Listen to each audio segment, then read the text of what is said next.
ವಿಡಿಯೋನ ಪೂರ್ತಿ ನೋಡಿ. ಮಿಡಲ್ ಕ್ಲಾಸ್ ಜನ ಆದ ನಾವು ಒಂದ್ ಮನೆ ಏನಾದ್ರೂ ಖರೀದಿಸ್ತಿದ್ರೆ ತಗೋತಾ ಇದ್ರೆ ನೋಡಿದ್ರೆ ಹೇಗಿರುತ್ತೆ? ವಿಡಿಯೋನ ಪೂರ್ತಿ ನೋಡಿ. ಒಂದ್ ಮನೆ ನೋಡಿದೀನಿ, 6 ಬೆಡ್ರೂಮ್ ಇದೆ, ಅದು ರೋಡ್ ಸೈಡ್ ಬೇರೆ ಇದೆ. ನೋಡೋದಿಕ್ಕಂತೂ ಸೂಪರ್ ಆಗಿದೆ. ಇದನ್ನ ತಗೋಬಿಟ್ರೆ ಹೇಗಿರುತ್ತೆ?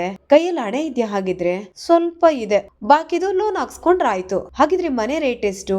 ಹೇಳೋದಿಕ್ಕೇನೋ ಜಾಸ್ತಿನೇ ಹೇಳ್ತಾರೆ, ಒಂದ್ 50 ಲಕ್ಷಕ್ಕೆ ಬರ್ಬೋದು. ಹಾಗಿದ್ರೆ ನಿನ್ನಲ್ಲಿ ಎಷ್ಟಿದೆ? ಅಂದ್ರೆ ಸುಮಾರು ಒಂದ್ 10 ಲಕ್ಷದವರೆಗೂ ಇರ್ಬೋದು. ಹಾಗೆ ಹೀಗೆ ಎಲ್ಲಾ ಕಡೆ ತಡ್ಕಾಡಿದ್ರೆ ಒಂದ್ 10 ಲಕ್ಷ ಇರ್ಬೋದು.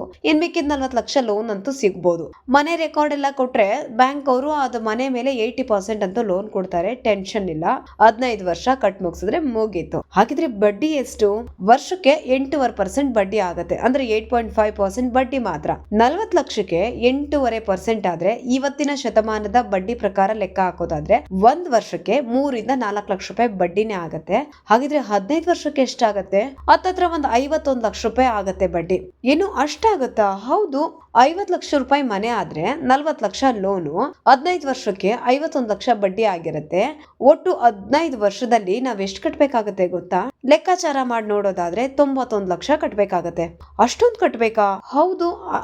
ಅಷ್ಟೇನಾಗೋದಿಕ್ಕಿಲ್ಲ ಅಂತ ಹೇಳಿದ್ರು ಕೂಡ 15 ವರ್ಷದಲ್ಲಿ 50 ಲಕ್ಷದ ಮನೆಗೆ 91 ಲಕ್ಷ ಪಾವತಿಸ್ಬೇಕು, ಅಂದ್ರೆ ಕಟ್ಬೇಕು ಅಂತ ಅರ್ಥ.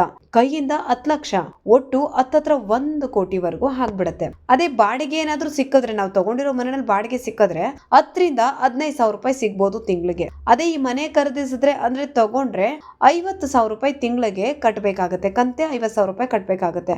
ಅದೇನೋ ಇರ್ಲಿ, ನನಗೆ ತಿಂಗಳ ಆದಾಯ ಎಷ್ಟು? ನಾನ್ ಮಾಡೋದು ವ್ಯಾಪಾರ ಅಲ್ವಾ, ಹೇಗಾದ್ರೂ ಅಡ್ಜಸ್ಟ್ ಮಾಡಿ ಕಟ್ಟಿದ್ರಾಯ್ತು ಅನ್ನೋ ಮೈಂಡ್ ಸೆಟ್ ಒಂದ್ ಕಡೆ. ಸ್ವಂತ ಮನೆ ಅನ್ನೋದು ಪ್ರತಿಯೊಬ್ಬರ ಕನಸು. ಆದ್ರೆ 8.5% ಬಡ್ಡಿಯೊಂದಿಗೆ ಮನೆ ತಗೊಳ್ಳೋದಾದ್ರೆ ದುಪ್ಪಟ್ಟು ಹಣ, ಅಂದ್ರೆ ಡಬಲ್ ಹಣನ 15 ವರ್ಷದಲ್ಲಿ ಕಟ್ಬೇಕಾಗತ್ತೆ ಅನ್ನುವಂತ ಸತ್ಯ ಎಲ್ರಿಗೂ ಕೂಡ ತಿಳಿದಿರೋದಿಲ್ಲ. ಕಂತ್ ಕಟ್ಟುವಂತ ಟೈಮಲ್ಲಿ ಸಮ್ ಟೈಮ್ ಪ್ರತಿ ತಿಂಗಳು ಕಟ್ತಿರ್ತೀವಿ. ಒಂದ್ಸರಿ ಮಿಸ್ ಆದ್ರೂ, ಏನೋ ಬೈ ಚಾನ್ಸ್ ಏನೋ ಮಿಸ್ ಆಯ್ತು, ಕಟ್ಲಿಕ್ಕೆ ಆಗ್ಲಿಲ್ಲ ಅಂತಂದ್ರೆ ಅದ್ರ ತನ್ನಲ್ಲಿರೋದ್ರಿಂದ ಎಲ್ಲಾನ ಮಾರಿದ್ರೂ ಕೂಡ ಹಣ ಸಾಕಾಗ್ದಿರ್ಬೋದು. ಬೈ ಚಾನ್ಸ್ ಏನಾದ್ರು ಆಯ್ತು, ಪ್ರತಿ ತಿಂಗಳು ಕಟ್ಟೋದಿಕ್ ಆಗ್ತಿಲ್ಲ ಅಂದ್ರೆ ನಮ್ ಕಡೆ ಇರುವಂತ ಎಲ್ಲವನ್ನು ಕೂಡ ಮಾರಿದ್ರು ಕೂಡ ಆ ಕಂತಿಗೆ ಹಣ ಸಾಕಾಗದೆ ಇರ್ಬೋದು. ಕೊನೆಗೆ ಬ್ಯಾಂಕ್ ನವರು ಮನೆ ಜಪ್ತಿ ಮಾಡೋದಿಕ್ ಬರ್ತಾರೆ. ಮಾರಾಟ ಮಾಡೋಣ ಅಂತಂದ್ರೆ ಕೊಡೋದಿಕ್ಕೆ ಜನ ಕೂಡ ಇರೋದಿಲ್ಲ. ಹಾಗೇನಾದ್ರೂ ಇದ್ರೆ ಅರ್ಧ ಬೆಲೆಗೆ ಕೇಳೋದಿಕ್ ಬರ್ತಾರೆ ಮನೆನ. ಕೊನೆಗೆ ಏನ್ ಗತಿ ಗೊತ್ತಾ? ಮನೆ ಕೋಣೆಯೊಳಗೆ ಹೋಗ್ಬಿಟ್ಟು ಒಂದ್ ತುಂಡು ಹಗ್ಗನೇ ಗತಿಯಾಗತ್ತೆ. ಫ್ರೆಂಡ್, ಬಾಡಿಗೆ ಮನೆಯಲ್ಲಿ ವಾಸಿಸೋದ್ರಲ್ಲೇನಿದೆ ಕೀಳರಿಮೆ ಹೇಳಿ? ಕೈ ಏನೇ ಇದ್ರು ಕಿವಿ ಮಾತೊಂದನ್ನ ನಾನು ಹೇಳಲೇಬೇಕು ಅನ್ಸುತ್ತೆ. ಸಾಲ ಕೊಡೋದಕ್ಕೆ ಎಲ್ಲಾ ಬ್ಯಾಂಕ್ನವರು ಕೂಡ ಮುಂದೆ ಬರ್ತಾರೆ, ಅದು ಅವರ ಡ್ಯೂಟಿ ಕೂಡ. ಕಂತೇನಾದ್ರೂ ಕಟ್ಟೋದಿಕ್ ಆಗ್ಲೇ ಇಲ್ಲ ಅಂದಾಗ ಅವರು ತಗೊಂಡೋಗೋದು ಬರೀ ಮನೆ ಮಾತ್ರ ಅಲ್ಲ, ನಮ್ಮ ಜೀವನ ಮತ್ತೆ ನಮ್ ಜೀವ. 3 ಜನರಿಗೆ ನಿಮ್ಗೆ 6 ಬೆಡ್ರೂಮ್ ಅಗತ್ಯತೆ ಇದೆಯಾ ಅಂತ ಅಂದಾಗ ಮನೆ ಆಗಾಗ ಕಟ್ಟೋದಿಲ್ಲ.